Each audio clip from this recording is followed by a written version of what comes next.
नमस्कार, स्वागत है आप सभी का। मैं हूं प्रीति सिंह। इस वक्त की अहम खबरों के साथ बुलेटिन की शुरुआत करेंगे, लेकिन उससे पहले बात कोविड महामारी से बचाव की। कोरोना महामारी के खिलाफ पूरा देश एकजुट होकर लड़ रहा है। आप भी हमारे साथ सुरक्षा और बचाव के एहतियाती उपायों का संकल्प लें। अपना मास्क अच्छी तरह से पहनें, 2 गज की दूरी का पालन करें, सुरक्षित दूरी बनाए रखें, साथ ही अपने हाथों को बार बार धोएं।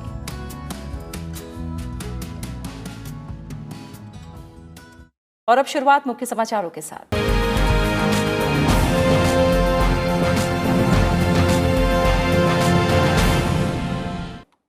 और शुरुआत करते हैं विधानसभा चुनाव से जुड़ी खबरों के साथ। आपको बता दें कि विधानसभा चुनाव 4 राज्यों और 1 केंद्र शासित प्रदेश में विधानसभा चुनाव के मद्देनजर पार्टियां अपनी रणनीति बनाने में जुटी हैं। सहयोगी दलों के साथ सीटों के बंटवारे और उम्मीदवारों की सूची तय करने के लिए बैठकों का दौर जारी है। इसी कड़ी में बीजेपी केंद्रीय चुनाव समिति की आज दिल्ली में अहम बैठक हो रही है। प्रधानमंत्री नरेंद्र मोदी, बीजेपी अध्यक्ष जेपी नड्डा, गृह मंत्री अमित शाह और चुनाव समिति के बाकी सदस्य बैठक में शामिल हैं। इसमें पश्चिम बंगाल के पहले 2 चरणों के लिए उम्मीदवारों की पहली सूची पर मंथन होना है। पश्चिम बंगाल में पहले और दूसरे चरण में 30-30 सीटों पर चुनाव होना है। इससे पहले केंद्रीय गृह मंत्री अमित शाह और बीजेपी के राष्ट्रीय अध्यक्ष जेपी नड्डा की पश्चिम बंगाल बीजेपी के नेताओं के साथ चर्चा हुई। इस बैठक में कैलाश विजयवर्गीय, मुकुल राय, दिलीप घोष और शुभेंदु अधिकारी मौजूद रहे। इसके बाद गृह मंत्री अमित शाह ने प्रधानमंत्री नरेंद्र मोदी से उनके आवास पर मुलाकात की और पश्चिम बंगाल बीजेपी नेताओं संग हुई बैठक के बारे में जानकारी दी। असम में बीजेपी और सहयोगी दलों के बीच सीट शेयरिंग को लेकर औपचारिक ऐलान का इंतजार है। बीजेपी अपने सहयोगी दल असम गण परिषद और यूनाइटेड पीपल्स पार्टी लिबरल के साथ सीट शेयरिंग का फॉर्मूला बुधवार को तय कर लिया है। असम विधानसभा चुनाव के सीट शेयरिंग को लेकर गृह मंत्री अमित शाह के आवास पर बुधवार को अहम बैठक हुई थी, जिसमें बीजेपी अध्यक्ष जेपी नड्डा, असम के मुख्यमंत्री सर्बानंद सोनोवाल, प्रदेश बीजेपी अध्यक्ष रंजीत दास, बीजेपी नेता और मंत्री हेमंत बिस्वा शर्मा, एजेपी के अध्यक्ष और राज्य सरकार के मंत्री अतुल बोरा, यूपीपीएल के प्रमुख प्रमोद बोरो मौजूद थे।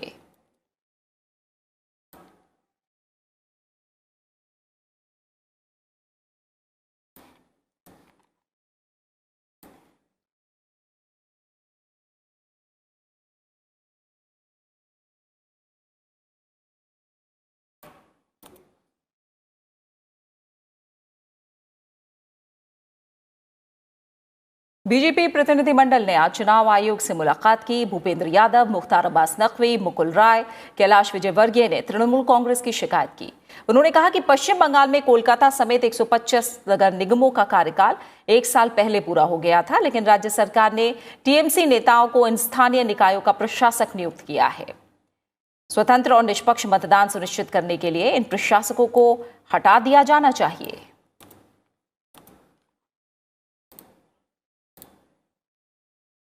हमने चुनाव आयोग को कहा है कि पश्चिम बंगाल सरकार के द्वारा ये जो अवैध तरीके से म्यूनिसिपैलिटीज के और कॉरपोरेशन के जो एडमिनिस्ट्रेटर सभी टीएमसी के नेताओं को नियुक्त किया है, ये कॉन्स्टिट्यूशनल मैंडेट के खिलाफ है। ये आर्टिकल 243 में जो म्यूनिसिपैलिटी को जो पावर दिया उसके खिलाफ है। ये पश्चिम बंगाल के म्यूनिसिपैलिटी एक्ट के खिलाफ है और सर्वोच्च न्यायालय का भी एक निर्णय आया हुआ है, ये उस निर्णय के भी खिलाफ है।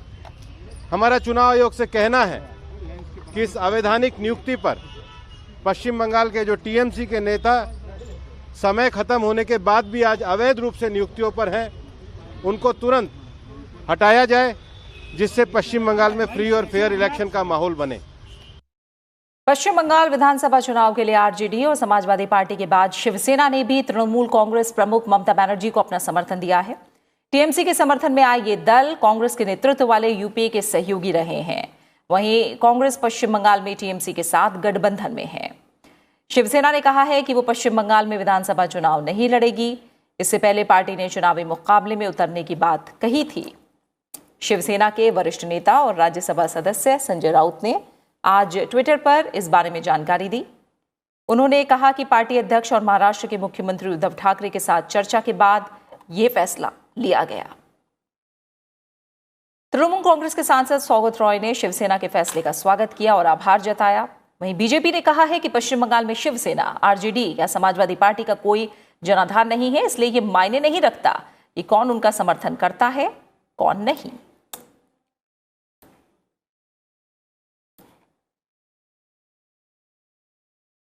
मेट्रोमैन ई श्रीधरन केरल में बीजेपी के मुख्यमंत्री पद के उम्मीदवार हो सकते हैं। बीजेपी की केरल इकाई ने केंद्रीय नेतृत्व से ई श्रीधरन को विधानसभा चुनाव में एनडीए का मुख्यमंत्री पद का उम्मीदवार घोषित करने का अनुरोध किया है। प्रदेश बीजेपी अध्यक्ष के सुरेंद्रन ने कहा कि मेट्रोमैन ई श्रीधरन के नेतृत्व में राज्य में शासन का अवसर मिलता है तो केंद्र के सहयोग से केरल में 10 गुना ताकत के साथ विकास कार्यों को लागू किया जाएगा। के सुरेंद्रन ने यह भी कहा कि केरल में एलडीएफ और यूडीएफ दोनों का ही पुल टूट रहा है। ई श्रीधरन पिछले दिनों ही बीजेपी में शामिल हुए थे। उन्होंने 25 फरवरी को केरल के मल्लपुरम में बीजेपी का दामन थामा था। देश में मेट्रो रेल सेवाओं के विस्तार के लिए ई श्रीधरन का अहम योगदान है। उन्हें 2001 में पद्मश्री और 2008 में पद्म विभूषण अवार्ड से सम्मानित किया गया।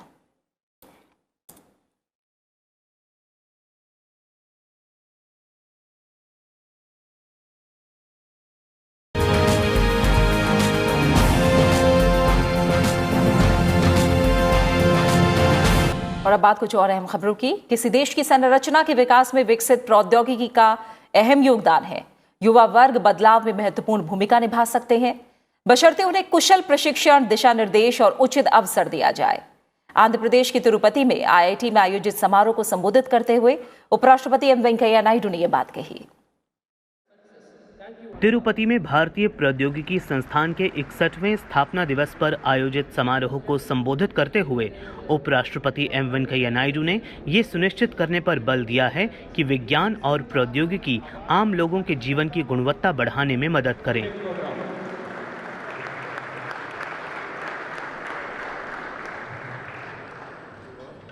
Our understanding of our culture and heritage and pass on this to the coming generation. This is the current challenge. We should not only strengthen our economy,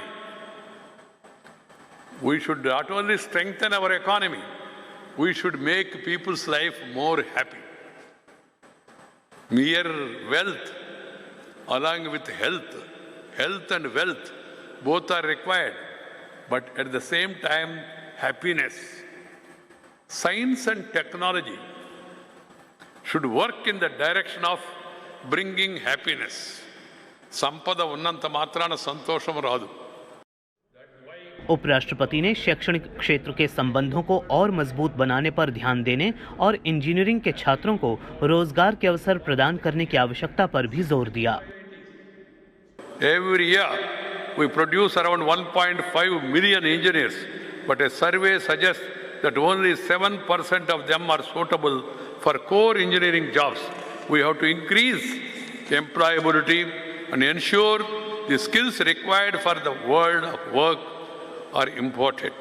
More attention should be given to build a stronger academia-industry connection.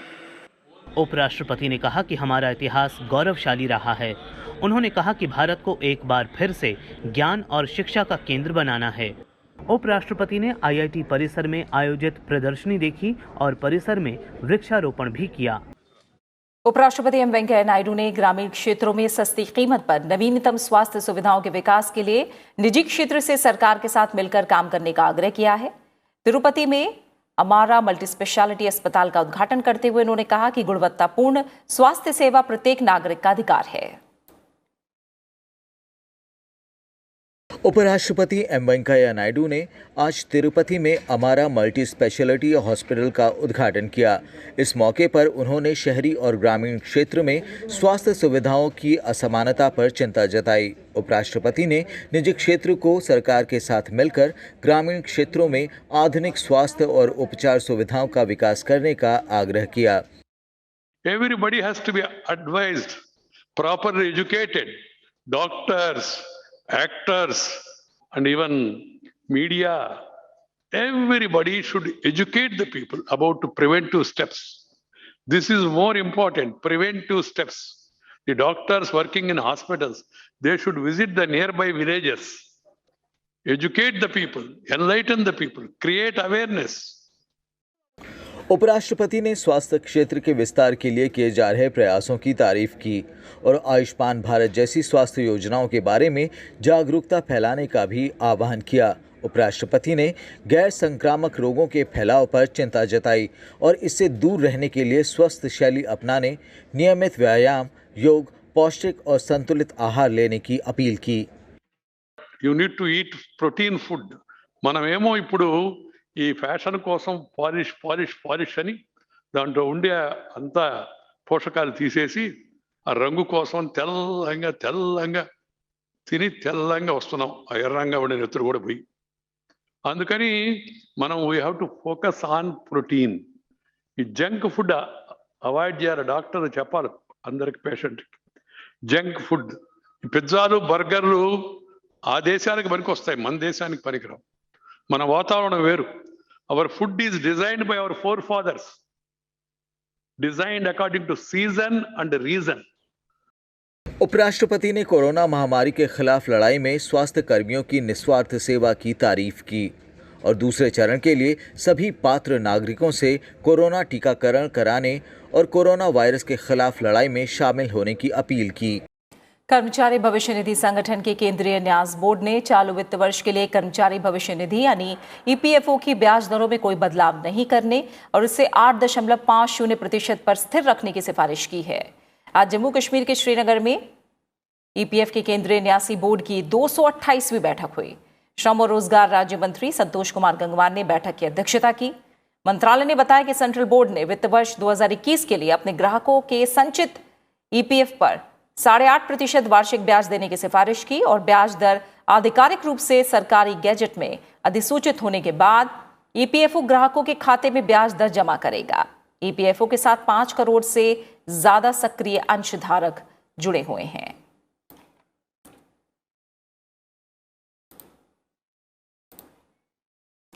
Corona महामारी के बावजूद विदेशी निवेशकों का भारतीय अर्थव्यवस्था पर भरोसा कायम है। वित्त वर्ष 2020-21 में अप्रैल से दिसंबर के बीच भारत में प्रत्यक्ष विदेशी निवेश में 22% की बढ़ोतरी हुई है। केंद्रीय वाणिज्य और उद्योग मंत्रालय ने यह जानकारी दी है।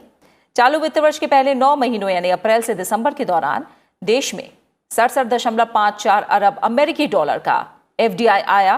किसी वित्त वर्ष के पहले 9 महीनों में आया यह सबसे अधिक एफडीआई है। वित्त वर्ष 2019-20 की इसी अवधि की तुलना में इसमें 22% बढ़ोतरी हुई है। इस दौरान 55.14 अरब डॉलर का एफडीआई आया था। वित्त वर्ष 2020-21 के पहले 9 महीनों के दौरान इक्विटी के जरिए आने वाले एफडीआई में भी 40% की बढ़ोतरी हुई है, जो इस अवधि में 51.47 अरब अमेरिकी डॉलर था। वित्त वर्ष 2019-20 की इसी अवधि में इक्विटी के जरिए 36.77 अरब अमेरिकी डॉलर एफडीआई आया था। देश के आर्थिक विकास में प्रत्यक्ष विदेशी निवेश यानी एफडीआई की एक महत्वपूर्ण भूमिका है। बिना कर्ज लिए पूंजी जुटाने का यह महत्वपूर्ण जरिया है।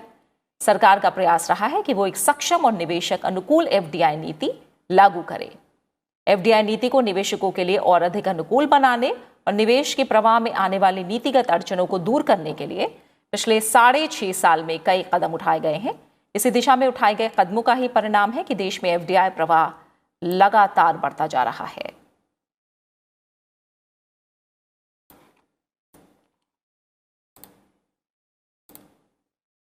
संयुक्त राष्ट्र महासभा ने भारत की तरफ से प्रायोजित एक प्रस्ताव को सर्वसम्मति से स्वीकार कर लिया, जिसके तहत 2023 को बाजरे का अंतर्राष्ट्रीय वर्ष घोषित किया गया है। इस प्रस्ताव का 70 से अधिक देशों ने समर्थन किया। संयुक्त राष्ट्र के सदस्य देशों ने भारत के इस प्रयास की सराहना की। प्रधानमंत्री नरेंद्र मोदी ने उन सभी देशों का शुक्रिया अदा किया है जिन्होंने संयुक्त राष्ट्र में बाजरे का अंतर्राष्ट्रीय वर्ष मनाने के प्रस्ताव को पेश किया और इसका समर्थन किया। उन्होंने ट्वीट कर कहा कि भारत को इस बात का हर्ष है कि इसने बाजरे को लोकप्रिय बनाने में अग्रणी भूमिका निभाई। प्रधानमंत्री ने कहा कि ये कृषि वैज्ञानिकों और स्टार्टअप समुदायों के लिए शोध और नवाचार का विषय भी प्रदान करता है। बुधवार को संयुक्त राष्ट्र महासभा में भारत ने वर्ष 2023 को अंतर्राष्ट्रीय बाजरा वर्ष मनाने का प्रस्ताव पेश किया था। प्रस्ताव का बांग्लादेश, कीनिया, नेपाल समेत दूसरे देशों ने समर्थन किया। संयुक्त राष्ट्र महासभा ने वर्ष 2023 को अंतर्राष्ट्रीय बाजरा वर्ष घोषित करने के भारत द्वारा प्रायोजित प्रस्ताव का सर्वसम्मति से अनुमोदन कर दिया है। प्रस्ताव का उद्देश्य बाजरे के फायदों के बारे में जागरूकता बढ़ाना है। संयुक्त राष्ट्र में भारत के स्थायी प्रतिनिधि टी.एस. तिरुमूर्ति ने भरोसा जताया है कि 2023 को अंतर्राष्ट्रीय बाजरा वर्ष मनाए जाने से बाजरे की पैदावार के प्रति अधिक जागरूकता लाने में मदद मिलेगी। उन्होंने कहा कि ग्राहकों, उत्पादनकर्ताओं और नीति निर्माताओं के समक्ष बाजरे के पोषक तत्वों और पारिस्थितिकीय फायदों को बढ़ावा देने के साथ साथ पैदावार क्षमताओं, अनुसंधान और विकास संबंधी निवेशों में सुधार लाने की तत्काल जरूरत है। प्रस्ताव में बाजरे के पोषक तत्वों और जलवायु के प्रति लचीलेपन के बारे में जानकारी बढ़ाने के साथ साथ बाजरे का उत्पादन और सेवन बढ़ाकर संतुलित और स्वस्थ आहार के बारे में जागरूकता लाने का प्रावधान है। इसमें बाजरे की व्यापक आनुवांशिक विविधता और अलग अलग पर्यावरण माहौल में पैदावार की क्षमता को बताया गया है। गुजरात के केवड़िया में 3 दिवसीय संयुक्त कमांडर सम्मेलन आज से शुरू हो गया। 3 दिवसीय वार्षिक आयोजन में 3 सेनाओं की संयुक्त कमान रणनीति, रक्षा क्षेत्र में आत्मनिर्भरता और क्षेत्र में आने वाली चुनौतियों पर विशेष रूप से चर्चा होगी। इस कॉन्फ्रेंस को शनिवार को प्रधानमंत्री नरेंद्र मोदी संबोधित करेंगे। सम्मेलन में रक्षा मंत्री Rajnath Singh, chief of defence staff general Bipin Rawat, 3 सेवा प्रमुख और सशस्त्र बलों के कमांडर इन चीफ रैंक के अधिकारी शामिल होंगे।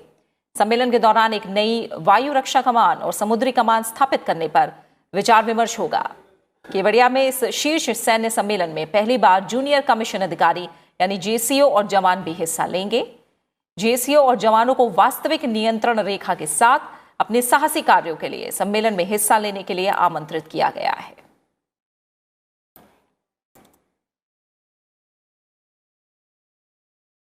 प्रधानमंत्री नरेंद्र मोदी कल स्वीडन के प्रधानमंत्री स्टीफन लोफवेन के साथ वर्चुअल शिखर सम्मेलन में शामिल होंगे। दोनों नेता द्विपक्षीय संबंधों पर व्यापक चर्चा करेंगे। साथ ही कोविड युग के बाद सहयोग को और मजबूत करने के साथ क्षेत्रीय और वैश्विक मुद्दों पर विचारों का आदान प्रदान करेंगे। 2015 के बाद से दोनों नेताओं के बीच ये 5वीं बातचीत होगी। इससे पहले दोनों प्रधानमंत्रियों ने अप्रैल 2020 में कोविड-19 महामारी से उत्पन्न स्थिति पर टेलीफोन के जरिए बातचीत की थी।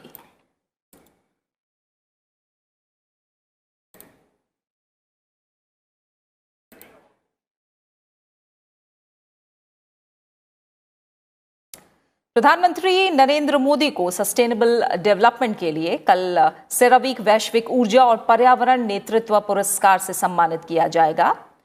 प्रधानमंत्री कल सेरावीक कॉन्फ्रेंस 2021 को भी संबोधित करेंगे।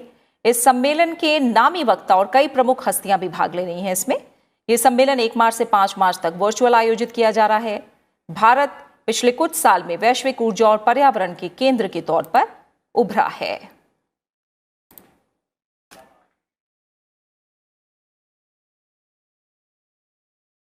विदेश मंत्री डॉक्टर एस जयशंकर ने INSTC गलियारा मार्ग को चाबहार तक बढ़ाने पर सहमति होने की उम्मीद जताई है। चाबहार दिवस के साथ संपन्न मैरीटाइम इंडिया शिखर सम्मेलन 2021 के कार्यक्रम में विदेश मंत्री ने कहा कि अंतर्राष्ट्रीय उत्तर दक्षिण परिवहन गलियारा एक महत्वपूर्ण व्यापार गलियारा परियोजना है जिसमें भारत के साथ 12 देश सहयोग कर रहे हैं। उन्होंने उम्मीद जताई कि INSTC समन्वय परिषद की बैठक में सदस्य देश गलियारे का विस्तार करके इसमें चाबहार बंदरगाह को शामिल करने पर सहमत हो जाएंगे। वहीं विदेश मंत्री ने परियोजना में उज्बेकिस्तान और अफगानिस्तान की रुचि का स्वागत करते हुए सदस्यता के विस्तार पर सहमति की भी उम्मीद जताई। वहीं पोत परिवहन मंत्री मनसुख मंडाविया ने कहा कि मैरीटाइम इंडिया शिखर सम्मेलन के दौरान 424 MOU पर हस्ताक्षर किए गए और 3 लाख करोड़ रुपए से अधिक के निवेश किए गए। उन्होंने कहा कि प्रधानमंत्री नरेंद्र मोदी के आत्मनिर्भर भारत के लक्ष्य को प्राप्त करने के लिए हमें मैरीटाइम क्षेत्र को आत्मनिर्भर बनाना होगा। मनसुख मंडाविया ने कहा कि चाबहार पोर्ट कोविड-19 महामारी के दौरान मानवीय सहायता पहुंचाने के क्षेत्र के लिए कनेक्टिंग पॉइंट के रूप में उभरा है। विदेश मंत्री डॉक्टर एस जयशंकर ने आज ढाका में बांग्लादेश के विदेश मंत्री डॉक्टर AK अब्दुल मोमेन के साथ दोनों देशों के द्विपक्षीय संबंधों पर वार्ता की। डॉक्टर एस जयशंकर ने कहा कि बांग्लादेश के साथ भारत के संबंध का महत्व पड़ोसी पहले की नीति में निहित है और भारत की एक्ट ईस्ट नीति में भी इसकी प्रासंगिकता बढ़ रही है। उन्होंने कहा कि बांग्लादेश न सिर्फ दक्षिण एशिया बल्कि हिंद प्रशांत क्षेत्र में भी भारत का महत्वपूर्ण साझेदार है। डॉक्टर एस जयशंकर ने कहा कि दोनों देश सुरक्षा, व्यापार, संपर्क और परिवहन से लेकर संस्कृति और रक्षा तक सभी क्षेत्रों में संबंधों का विस्तार करने के लिए निरंतर प्रयास कर रहे हैं। उन्होंने कहा कि दोनों देशों के बीच संबंधों का स्तर इस तरह है कि सभी मुद्दों का बातचीत के जरिए समाधान निकाला जा सकता है।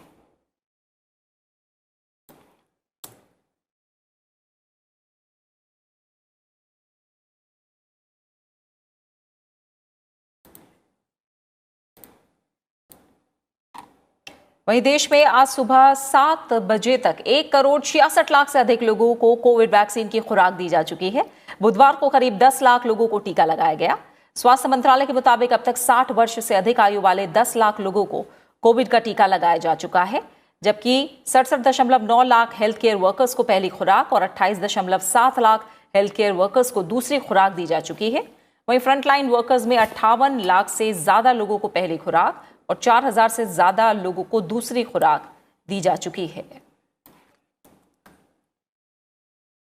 वहीं महाराष्ट्र, केरल, पंजाब, तमिलनाडु, गुजरात और कर्नाटक में कोविड के नए मामलों में वृद्धि लगातार जारी है। बुधवार को इन राज्यों में करीब 85.51% नए मामले दर्ज किए गए। हालांकि केरल, उत्तर प्रदेश, झारखंड, बिहार और असम में सक्रिय मामलों में कमी आई है। बुधवार को देश में 17,407 नए मामले दर्ज किए गए। इस दौरान 14,000 से ज्यादा लोग स्वस्थ भी हुए।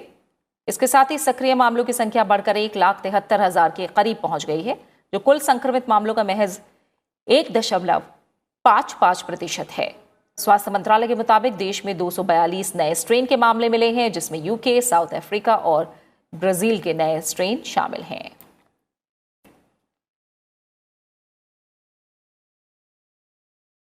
देश में रहने के लिहाज से बड़े शहरों में बेंगलुरु और छोटे शहरों में शिमला सबसे बेहतर शहर है। केंद्र सरकार की ओर से ईज ऑफ लिविंग सूचकांक में ये जानकारी दी गई। ईज ऑफ लिविंग सूचकांक के तहत कुल 111 शहरों की रैंकिंग जारी की गई है। 10 लाख से अधिक आबादी वाले शहरों की श्रेणी में बेंगलुरु सर्वश्रेष्ठ प्रदर्शन करने वाले शहर के रूप में उभरा और इसके बाद पुणे, अहमदाबाद, चेन्नई, सूरत, नवी मुंबई, कोयम्बटूर, वडोदरा, इंदौर और ग्रेटर मुंबई का स्थान रहा।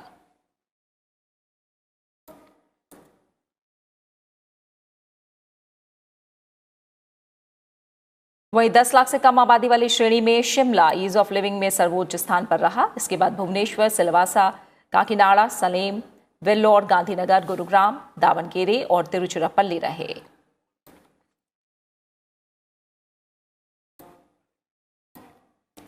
इसी प्रकार EOLI इंडेक्स की तरह MPI 2020 के तहत मूल्यांकन ढांचे में जनसंख्या के आधार पर नगर पालिकाओं को 10 लाख से अधिक जनसंख्या वाली नगर पालिका और 10 लाख से कम आबादी वाली नगर पालिकाओं में श्रेणीबद्ध किया गया है। इंदौर सबसे अधिक रैंक वाली नगर पालिका के रूप में उभरा है। इसके बाद सूरत, भोपाल, पिंपरी, चिंचवाड़, पुणे, अहमदाबाद, रायपुर, ग्रेटर मुंबई, विशाखापत्तनम, वडोदरा का स्थान रहा है। 10 लाख से कम आबादी वाली श्रेणी में नई दिल्ली नगर पालिका परिषद शीर्ष स्थान पर रहा। इसके बाद तिरुपति, गांधीनगर, करनाल, सलेम, तिरुपुर, बिलासपुर, उदयपुर, झांसी, तिरुनेलवेली का स्थान रहा।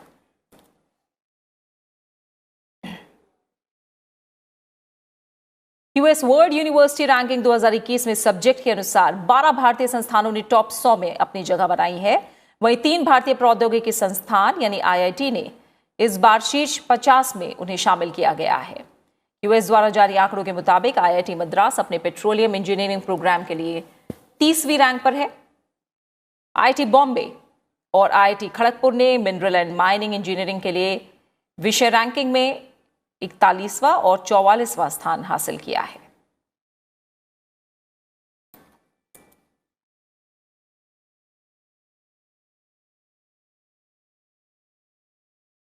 प्रधानमंत्री नरेंद्र मोदी की पहल पर 27 फरवरी से शुरू हुआ इंडिया टॉय फेयर 2021 का आज समापन हो गया। प्रधानमंत्री ने आत्मनिर्भर भारत और लोकल फॉर वोकल के नारे को आगे बढ़ाते हुए इस फेयर का ऑनलाइन आयोजन किया गया था।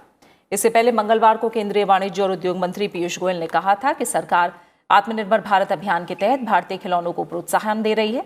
इससे दुनिया भर में भारतीय ब्रांड को स्थापित करने में मदद मिलेगी।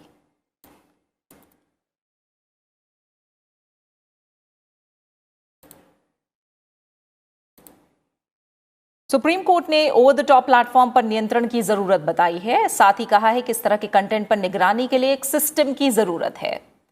सुप्रीम कोर्ट ने कहा है कि OTT प्लेटफॉर्म पर कई बार आपत्तिजनक सामग्री दिखाई जाती है। ऐसे में जरूरी है कि ऐसे कार्यक्रमों पर निगरानी रखी जाए। जस्टिस अशोक भूषण और जस्टिस आर सुभाष रेड्डी की पीठ ने सॉलिसिटर जनरल तुषार मेहता से कहा कि वो सोशल मीडिया के नियमन संबंधी सरकार के हालिया दिशा निर्देशों के बारे में शुक्रवार को जानकारी दें। वहीं केंद्रीय मंत्री प्रकाश जावड़ेकर ने आज ओटीटी इंडस्ट्री के प्रतिनिधियों के साथ मुलाकात करके उन्हें ओटीटी नियमों के प्रावधान के बारे में विस्तार से बताया। प्रकाश जावड़ेकर ने ट्वीट करके बताया कि सभी प्रतिनिधियों ने नए दिशा निर्देशों का स्वागत किया है। उन्होंने कहा कि सरकार और इंडस्ट्री मिलकर दर्शकों के लिए ओटीटी अनुभव को बेहतर बनाएंगे।